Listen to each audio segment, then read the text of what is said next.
Hello, everyone, and welcome back to Mr. and Mrs. Oxford, the podcast for English learners who want to improve their skills in a fun and relaxed way. I'm JD. And I'm Hazel. We are so excited about today's episode because last week we promised you something really fun. That's right. Last week we talked about overcoming the fear of speaking English, and at the end, we teased today's topic. Hazel, do you want to do the honors? I would love to. Today, we are talking about English slang and casual phrases, the words and expressions that will help you sound more natural, more relaxed, and honestly, just more human when you speak English. Because here's the thing. You can have perfect grammar. You can use exactly the right tense. Right. But if you speak in a very formal, textbook way all the time, conversations can feel a little stiff. Exactly. And we don't want stiff. We want flowing, easy, natural conversation. So today we're going to share some of our favorite everyday slang words and casual phrases, explain what they mean, give you examples of how to use them, and of course, give you a little challenge at the end. Let's dive in. Hazel, shall we start with something super common? Yes, let's start with one that you hear absolutely everywhere. The phrase is, no biggie. Oh, I love this one. So, no biggie means it's not a big deal, or don't worry about it. It's what you say when someone apologizes for something small, and you want them to feel relaxed about it. Right. So imagine a colleague says, sorry, I'm 5 minutes late. And instead of saying, that is quite all right, it is not a significant problem, which sounds like you're reading from a legal document. Yes, exactly. You just say, no biggie. And instantly, the whole atmosphere is lighter. It's friendly, it's warm, and it tells the other person, relax, we're good. Perfect. Now, closely related to that, we have no worries. This one is huge in British English and also very common in Australian English. Oh, Australians especially. If you've ever spoken to an Australian, you've heard no worries about 50 times.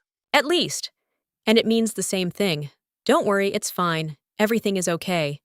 You'll hear it as a response to thank you as well. Someone says, thanks for your help, and you say, no worries. It's almost like the Australian version of, you're welcome. Exactly. Okay, JD, your turn. Give us the next one. All right. This next one is something I say probably 10 times a day without even noticing. And that is, hang on a sec. Oh, yes. So hang on means wait, and a sec is short for a second. So hang on a sec just means wait a moment. Right. You might say it when your phone rings and you're in the middle of something. You pick up and say, hey, hang on a sec, I'm just finishing something. It's so much more natural than please wait one moment. Not wrong, just very formal for everyday conversation. Exactly. And you can also just say, hang on its own. Or even shorter, 1 sec. Same idea. Love it. Okay, now let's move on to some words that describe how something went. Because this is an area where I think a lot of learners rely too heavily on the word good. Oh, yes. How was your weekend? It was good. How was the film? It was good. How was the food? It was good. Good is fine, but there are so many more interesting options. Let's start with awesome. Awesome is one of those words that has basically replaced great or wonderful in casual American English. Something can be awesome. A person can be awesome. An idea can be awesome. That's an awesome idea. The concert was awesome. You're awesome. It's very high energy and enthusiastic. Then there's brilliant, which is the British version of awesome, more or less. Yes. In British English, brilliant is used all the time for things that are great, but also just to agree with someone or confirm something. Shall we meet at 7?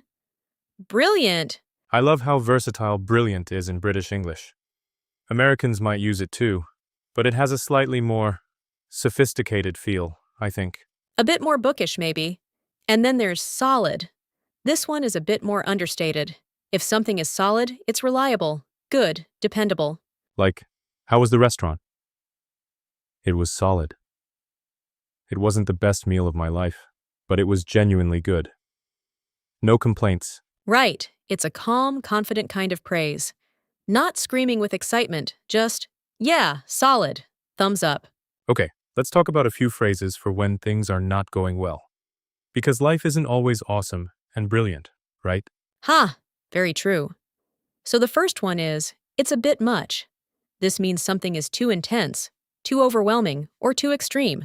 For example, maybe a colleague talks very loudly on the phone all day.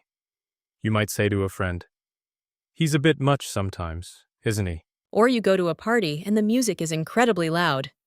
This music is a bit much, isn't it? It's a polite, understated way of saying something is too much without being rude or aggressive about it. Very British. Very British indeed. And then there's, not my cup of tea. Oh, I adore this phrase. Such a classic.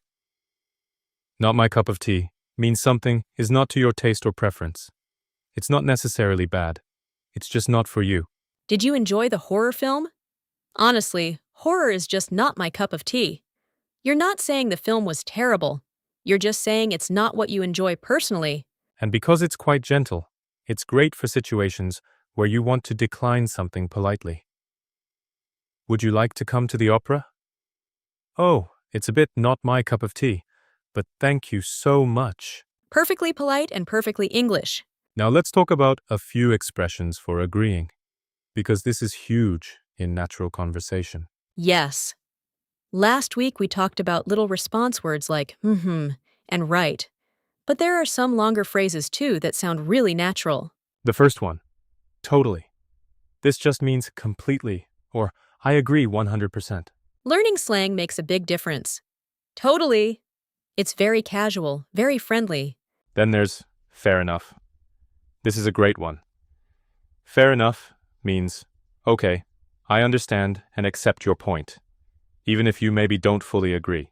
I can't come on Friday. I have a dentist appointment. Oh, fair enough. It acknowledges what someone said without a big discussion. It's very practical. And finally, I'm with you, or I hear you. These are more empathetic ways of agreeing, especially when someone is expressing a frustration or a difficulty. Right. I'm so tired of all these video calls. I hear you, it's exhausting.